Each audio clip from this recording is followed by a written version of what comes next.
여러분 안녕하십니까? 김우주 선생님입니다. 오늘은 고전시가 8 선상탄을 할 건데요. 역시 제가 미리 나누어 드린 빈칸 고 프린트를 갖고 공부를 해주시면 좋고, 그게 안 되시면 뭐 수특에다가 메모를 하셔도 상관없습니다. 일단 어려운 작품이고 할 말이 많으니까요. 빠르게 시작해 보도록 하겠습니다. 공부 잘 하시고 주말에 저랑 저희 조교쌤들한테 확인 받으셔야 돼요. 자, 첫째 줄 일단은 제목을 먼저 보시죠.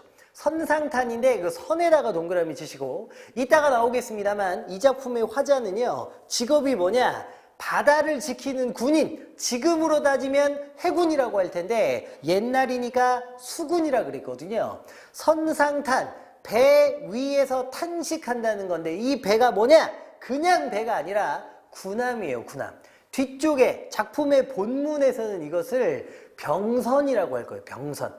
군함, 전투함이라는 뜻입니다. 알겠죠? 그래서 특이하게 이게 지금 전투함 위에서 탄식하는 거고, 시적 화자가 바다를 지키는 수군이라는 걸 알고 시작하시면 좋을 것 같아요. 그러면 상대방이 누구일지 추리해 보죠. 상대방은 일본이겠지요, 일본. 그래서 일본과 맞서 싸우는 조선의 수군이 시적 화자입니다. 오케이. 자, 늙고 병든 몸을 이렇게 시작하죠. 늙고 병든 몸 밑에 괄호 안에 들어갈 말은 화자죠, 화자. 내가 늙고 병들었는데 이 몸을 주사로 보내실세. 주사 밑에다가 여러분 신분 땡땡 수군이라고 적어주시고, 이 주사라는 직책 자체가 수군을 맡아서 관리하는 직책이니까요, 주사라는 단어를 통해 시적 화자의 신분이 수군일 거라는 걸 저희가 생각해 볼 수 있는 겁니다. 자, 어쨌든 늙고 병든 이 몸 화자를 주사라는 직책으로 보내실세. 을사 삼하에 그랬죠. 을사는 말 그대로 을사년이고, 삼하에서 하자가 여름 하자잖아. 그러니까 을사년 여름에 진동영에 내려오니 그랬죠. 진동영은 지금의 부산입니다. 부산으로 내려오니 관방중지에 그랬죠. 관방은 변방지역이고 중지는 중요한 땅이라는 뜻이니까 변방지역 중요한 땅에 병이 깊다 앉아실랴. 병이 깊다고 앉아 있겠느냐? 앉아 있으면 안 된다는 거죠. 병이 깊어서 몸이 불편함에도 불구하고 일본과 맞서 싸우기 위해 병든 몸을 이끌고서라도 일본과 맞서 싸우는 최전방인 부산까지 내려왔다는 뜻 아닙니까? 그래서 병이 깊다고 앉아 있겠느냐? 이 부분 괄호 안에 들어가야 될 게 뭐냐? 책임감이에요, 책임감. 책임감. 시적 화자가 책임감이 있는 인물이라는 걸 알 수 있습니다. 몸이 안 좋음에도 불구하고 아픈 몸을 이끌고 전투하려고 하는 거예요. 알겠지? 자, 그 다음 일장검. 장검은 말 그대로 긴 칼이고 앞에 한일자가 붙었으니까 긴 칼 하나죠, 하나. 긴 칼 하나, 비기 차고 비스듬히 차고 병선에 구태여 올라 그랬는데요. 제가 아까 말씀드렸죠. 이 배가 그냥 배가 아니라 전투함이었던 거거든요. 그래서 병선 아래에다가도 뭐라고 적으시느냐? 시적 화자의 신분이 수군, 해군이라는 걸 보여주는 거예요. 신분 땡땡 수군 이렇게.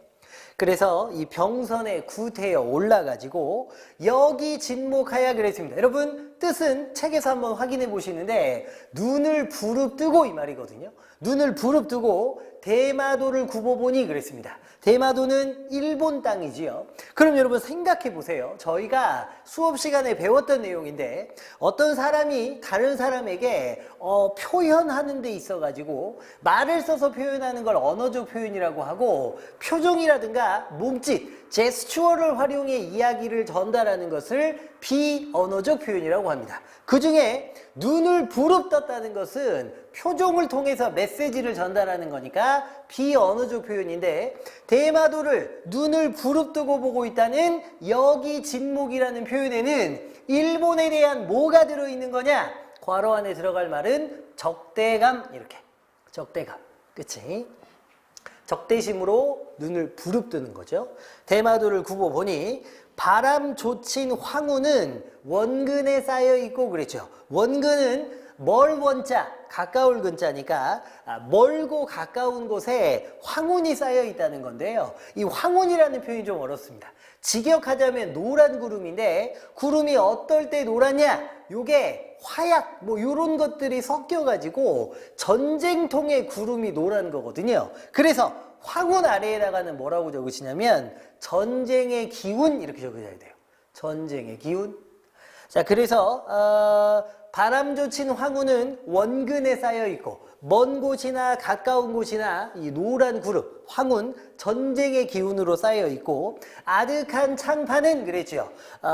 창파, 이 푸른 물결인데 아득한 푸른 물결은 긴 하늘과 한빛일세, 이 파란 하늘과 파란 바다가 한빛이다 뭐 이렇게 설명하고 있는 거죠. 그래서 일단 황혼이 전쟁의 기운이라는 거 알아두셔야 되고 그 제가 뾰족한 괄호로 묶어놓은 부분 황혼은 노란 구름이고 창파는 푸른 물결이니까 노란색과 파란색 두 가지 색깔이 함께 쓰이면서 무엇도 이루어지고 있느냐? 괄호 안에 들어갈 말은 색채 대비가 되겠죠. 색채 대비 색깔이 두 개 나왔으니까 오케이.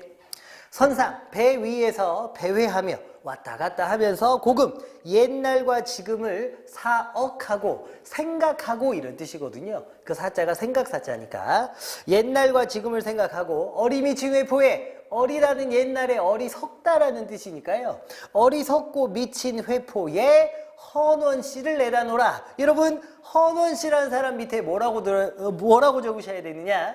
이 작품에는 여러분 시적 화자가 원망하는 대상이 세 사람이 나올 건데 그 중에 헌원씨가 첫 번째 원망의 대상입니다. 그래서 괄호 안에다가 원망의 대상 1 이렇게 해서 원망의 대상 1. 자, 그래서 어리더는 어리석다니까 어리석고 미친 회포에 헌원씨를 내다놓으라. 첫 번째 헌원씨를 원망합니다. 뭐 때문에 원망하느냐? 그 밑에 보세요. 대양이 망망하야 말 그대로 큰 바다가 끝도 없이 망망대해지요. 펼쳐져 있어가지고 천지에 둘려시니 하늘과 땅에 둘러져 있으니 진실로 배가 아니면 풍파 만리 밖에서 어느 사이 그랬죠. 그 이자가 한자로 오랑캐 이자거든. 사방의 오랑캐들이 엿볼론도 이 말이죠. 넓은 바다에 배가 없었다면 어떤 오랑캐가 바다를 건너서 여기를 엿보았겠느냐 이 말입니다. 헌원씨가 배를 만들었다고 역사에서 알려진 사람이거든요. 그러니까 네가 괜히 배를 만들어 가지고 오랑캐가 그 배를 타고 쳐들어와서 내가 지금 이렇게 걱정하고 고민하게 되었으니 헌원씨 왜 그랬어? 라고 원망하는 거지. 그치? 자, 그래서 무삼일 하려 하야 무슨 일을 하려고 배 못기는 만들기니까 배 만들기를 비롯한고 시작한 것이냐 이 말이죠. 만세천추에 가없는 그게 끝없는 이잖아요. 그러니까 만세천추에 끝없는 큰 패가 돼요. 말 그대로 큰 패가 돼가지고 보천지하에 온 세상이 이런 뜻이거든요. 만민 원은 원망이니까 만민의 원망을 기르는구나 이 말이죠. 어즈버 깨달으니 진시황의 다시로다. 여러분 헌원씨한테 왜 배를 만드신 거예요? 라고 원망하고 난 뒤에 두 번째 원망의 대상으로 바뀌는데 이번에는 누구냐? 진시황입니다. 그리고 괄호 안에 들어갈 말은 원망의 대상 이렇게 두 번째는 진시황을 원망해 보는데요. 배가 비록 있다 하다 외를 아니 삼기던들 그러죠. 배가 비록 있다고 하지만 삼기다가 만들다니까 외나라 일본을 아니 만들었던들 이 말이죠. 이게 무슨 말이냐? 이따가도 나옵니다만 진시황이 불로초를 찾기 위해서 꼬맹이들을 아시아의 여기저기에 보내는데요. 그 중에 일본 쪽으로 갔던 애들이 중국으로 돌아오지 않고 거기에 남아서 일본이 만들어졌다는 이야기, 요 이야기의 바탕을 두고 지금 뭐라고 하는 거거든요. 그래서 진시황 다시로다 하면서 일본을 아니 만들었던들 이 말이 거기서 나오는 겁니다. 그 다음 볼게요. 외를 아니 삼기던들 일본 대마도로부터 빈 배가 절로 나올런가 빈 배가 저절로 나오겠느냐 이 말이지요. 네 말을 믿어 듣고 도대체 누구 말을 믿어 듣고 동남동녀를 꼬맹이 남자 꼬맹이 여자지요. 이 꼬맹이 남녀들을 그대도록 데려다가 말 그대로 그토록 데려다가 해중 바다 가운데 모든 섬에 난당저 그 당자가 감당한다는 뜻인데 앞에 어려울 난자를 붙였으니까 감당하기 어려운 적이 난당적이지. 그래서 감당하기 어려운 적을 기쳐두고 남겨두고 통분한 분하다는 말 쓰잖아요. 수욕은 수치와 모욕이거든요. 분한 수치와 모욕이 화하 중국입니다. 중국에까지 다 빛난다. 다 미치는구나 이 말이죠. 장생불사약을 안 죽고 오래 사는 약이지요. 이 약을 얼마나 얻어내요? 도대체 얼마나 얻어가지고 만리장성을 높이 쌓고 몇만 년을 사뒀던고 만리장성을 높이 쌓아놓고 몇만 년이나 살았던가 이 말이죠. 남대로 죽어가니 남들과 똑같이 죽어가니 유익한 줄을 모라로다. 유익한 줄을 모르겠구나. 그래서 여러분 첫 번째는 배를 만들었다는 헌원 씨를 비판했고요. 원망했고요. 두 번째는 배가 있다 하여도 일본으로 사람이 안 갔으면 되는데 진시황이 일본으로 사람을 보낸 통에 이렇게 되었다는 거니까 두 번째는 진시황을 원망해 본 거죠. 자, 세 번째입니다. 어즈버 생각하니 서불 등이 이심하다. 매우 심하다는 뜻인데요. 서불이 누구냐? 일단은 거기 괄호 안에 원망의 대상 3이라고 적으시고요. 서불이 누구냐면 그때 진시황이 보내서 남은 애가 서불이에요. 그러니까 진시황이 보냈다고 해도 얘가 일본에 남을 게 아니라 중국으로 돌아왔다면 또 일본이 안 만들어졌을 수 있잖아. 그 얘기를 하고 싶은 거지. 그래서 보시면 임신, 그 신자가 신하 신자니까 신하가 되어가지고 망명도 하는 것과 망명을 한다는 말이냐 뭐 이런 말이죠. 그러면서 신선을 못 보거든. 신선을 못 봤으면 수이나 빨리나 돌아오면 빨리 중국으로 돌아왔으면 주사, 자기도 자기가 주사로 임명받았잖아요. 화자, 나의 이 시름, 근심, 걱정 나의 이 시름은 전혀 없게 삼길렀다. 삼기다가 만들다니까 안 만들어졌을 거 아니냐 뭐 이런 내용이죠. 어쨌든 여러분 세 사람 헌원 씨와 진시황과 서부를 원망하면서 작품이 출발했습니다. 자, 그 다음에 두어라 기왕불그라 그랬죠. 이미 엎질러진 물이라는 거죠. 어쩔 수 없는 일이고 일러 무엇하로서니 이르다가 말하다라는 뜻이니까 말에 뭐 하겠느냐 그랬고 속절없는 시비 그랬는데 시비는 옳고 그름이잖아요. 그러니까 속절어는 쓸데없는 옳고 그름 가르기 뭐 이런 것들은 후리쳐 던져두자. 더 이상 뭐 옛날에 대해서 뭐 원망하고 그런 거 하지 말자는 거죠. 자, 그러면서 잠사가고 하니 깊이 생각해 본 거죠. 그리고 깨달았는데요. 내 뜻도 고집고야. 내 뜻도 고집이구나 그랬어요. 또 무슨 말이냐. 황제 작주거는 황제라는 사람이 지을 작자, 배 주자, 수레 거자. 황제라는 사람이 배와 수레를 만든 것은 웬 줄도 모르로다. 왜다, 그릇되다, 잘못되다 이런 뜻이니까 그 배와 수레를 만든 일이 잘못된 줄 모르겠구나 그랬죠. 갑자기 또 처음에는 배를 왜 만들었어 그러다가 이제는 생각해 보니까 근데 배를 만든 게 잘못된 건 또 아닌 것 같다는 얘기를 해요. 자, 그러면서 보면 장한 강도거에 여러분 요거 옛날 중국의 고사인데요. 장한이라는 사람이 고향을 찾아가지고 강동 지역으로 갈 때에 추풍 가을 바람을 만나신들 이 말이죠. 가을 바람을 만났다 하여도 편주 조각배 작은 배 곧 아니 타면 천청 하늘이 맑고 해활 바다가 넓은 거죠. 해활하다 어느 흥이 절로 나며 배가 없었다면 그 가을 바람을 만났다 하여도 바다 위에서 흥취를 느낄 수 없었을 거라는 거죠. 그래서 어느 흥이 저절로 나며 삼공 영의정, 우의정, 좌의정 이 삼정승이지요. 이들과도 아니 바꿀 제1강산에 그랬죠. 삼정승과도 바꾸지 않을 제1강산에 부평 같은 어부생애. 여러분, 제가 고전시가에 등장하는 어부는 아주 처절하게 물고기를 잡으시는 극한 직업의 어부가 아니라 레포츠로 낚시를 즐기는 낚시꾼들이라 그러잖아. 그러니까 자연 속에서 한가롭게 지내는 이 낚시꾼의 생애를 이렵주 아니면, 역시 한 척의 작은 배가 아니면 어디 붙여 다닐란고 어디 붙여 다니겠느냐 이 말이죠. 그러니까 여기서는 또 배가 있기 때문에 풍류와 흥취를 즐길 수 있으므로 배가 좋은 것 같다라는 얘기를 하고 있는 겁니다. 자, 그러면서 그 다음에 이런 일 보건대 배를 삼기다가 만들다라 그랬지. 배를 만든 제도야 지묘, 지극히 묘한 듯 하더만한 어찌한 우리 물은, 묘하긴 한데 어떻게 우리 물은 나는 듯한 판옥선. 여러분, 판옥선도 조선시대 수군의 대표적인 배거든요. 그러니까 이것도 전투함이라는 걸 보여주는 거예요. 어떻게 우리들은 나는 듯한 판옥선을, 그 전투함을 주야 낮밤으로 빗기 타고 비스듬히 타고 임풍영월 허대, 풍자가 바람 풍자, 월자가 달월자잖아요.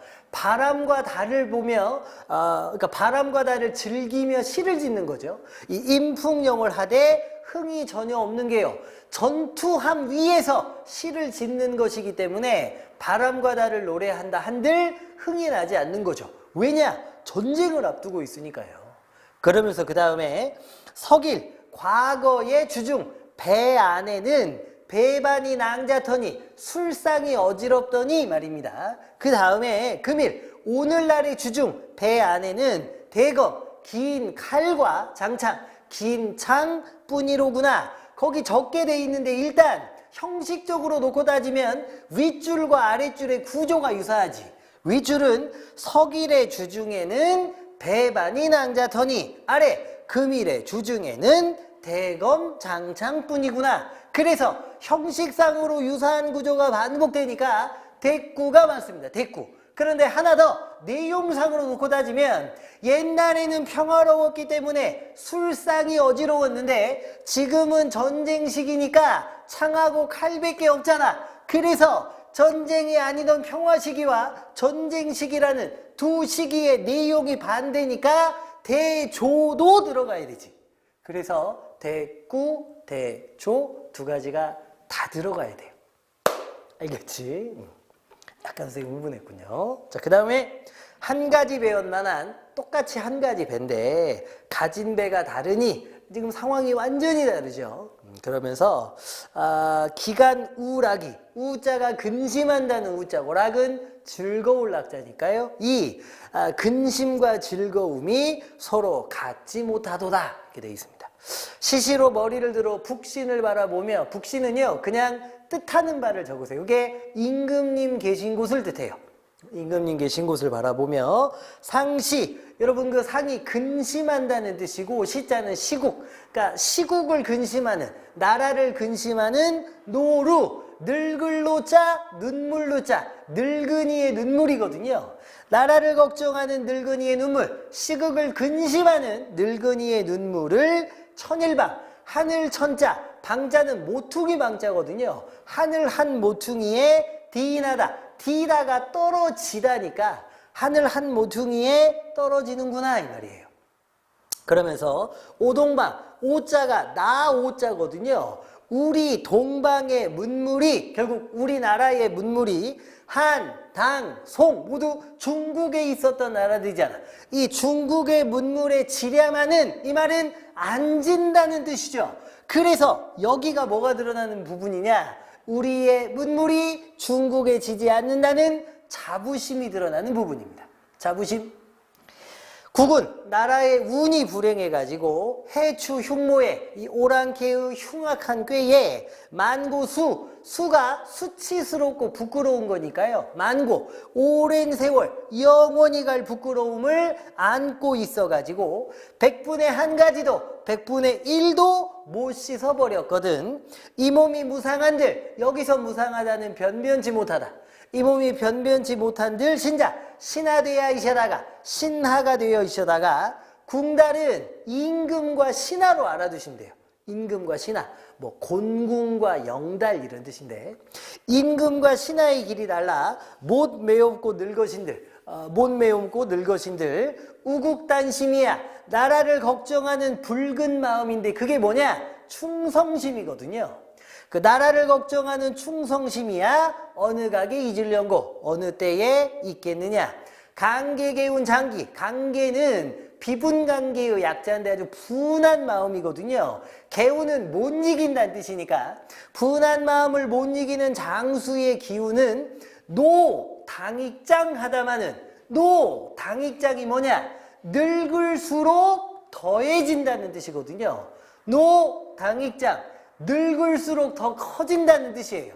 이 분한 마음을 못 이기는 장수의 기운이 늙을수록 커진다마는 조그만한 이 몸이 병중에 들으시니 이 몸이 병까지 와가지고 설분신원, 이게 분하고 원통함을 씻어버리는 건데요. 이것이 어려울 듯 하건만한, 어려울 것도 같은데, 그러나 사제갈, 죽은 제갈 공명도 생중달, 살아있는 중달, 사마의라는 이 모두 삼국지에 나오는 이야기죠. 그 사람을 멀리 쫓았고 발 없는 손빈도 방연이라는 사람을 잡았거든 그랬죠. 괄호 안에다가는 고사인용이라고 적으시고요. 제갈공명과 손빈이라는 사람이, 제갈공명은 죽고 손빈은 손발이 없었음에도 불구하고 상대방을 제압했던 이야기를 하고 있는데, 그러면서 그 다음에 하물며 이 몸은 수족이 가져 있고 나는 손발도 다 있고, 그러니까 손빈보다는 상황이 좋은 거죠. 그 다음에 명맥이 이어지니 목숨도 있다는 거니까 제갈공명, 죽어버린 제갈공명보다는 낫다는 거잖아요. 그래서 나는 살아있고 손발도 있으니까 제갈공명보다 혹은 손빈보다 더 상황이 좋으니까 나야말로 상대방을 제압할 수 있다는 내용이 나오겠지. 그치? 자, 그래서 명맥이 이어지니 서절구투, 저 외놈들, 오랑캐거든요. 오랑캐들을 적으나 저울소냐, 두려워하다니까 조금이라도 두려워하겠느냐 이 말이죠. 비선, 날비자 배선자니까 나는 것 같은 배에 달려들어 선봉을 거치면 구시월 상풍, 서리상자 바람풍자, 그 가을바람에 낙엽같이, 가을바람에 낙엽이 우수수 떨어지는 것처럼 적들을 해치리라 이 말이죠. 칠종칠금, 역시 삼국지에 나오는 말인데, 제갈공명, 제갈량이 맹획이라는 오랑캐 왕을 잡았다 놔줬다 7번 했다는 그 이야기거든요. 마음껏 쥐락펴락한다는 뜻입니다. 이 칠종칠금, 마음껏 쥐락펴락하는 것을 우리들 못할 건가? 우리도 일본 애들한테 그렇게 할 수 있다는 거죠. 그러면서 그 다음에 준피도이들아, 오랑캐들아, 수이 빨리 걸항, 항복하야스라. 항자, 항복한 자, 항복한 사람들은 불살 죽이지 않으니 너를 구태여 섬멸하랴. 너를 구태여 쓸어버리겠느냐. 오왕, 우리 왕의 성덕, 성스러운 덕이 욕병생하시니라. 함께 살기를 바라신대요. 그러면서 태평천하에 요순의 군민이 되야이셔. 말 그대로 태평천하에 그 요순시대가 태평천하니까 그 태평성대의 군민, 백성들이 되어가지고 1월 광화는 그랬지요. 해와 달의 그 빛인데 임금님의 덕을 상징합니다. 임금의 덕. 부조 하얗거든. 아침 또 아침 이런 건데 매일 아침, 매일매일 뭐 이런 거 아니겠어요? 그래서 임금님의 덕이 매일매일 넘쳐나는 것이죠. 그러면서 전선 타던 우리 몸도 군함을 탔는데 이제는 어주, 고깃배를 타고 창마는 늦도록 노래한다는 뜻이거든요. 늦도록 노래하고 추월 춘풍에, 가을 달, 봄 바람에 높이 베고 누워이셔. 생략된 말은 베개겠지. 베개를 높이 베고 누워가지고 성대, 태평성대, 해불양파도 태평성대거든요. 아주 평화로운 시대를 다시 보려 하노라. 그래서 마무리는요, 일본 애들한테 빨리 항복해라. 그러면 너네도 좋을 거야. 그리고 나야말로 태평성대를 좀 누려보고 싶구나 이렇게 끝난 거죠. 마지막 괄호와는 태평성대를 소망한다는 말로 채워주시면 되겠습니다. 됐죠? 어려운데요. 자꾸 들으면 좀 나으실 거거든요. 그래서 이 영상을 헷갈리시면 한 번 더 들어주시면 더 좋겠다 이렇게 생각합니다. 오늘은 여기까지 고생하셨습니다.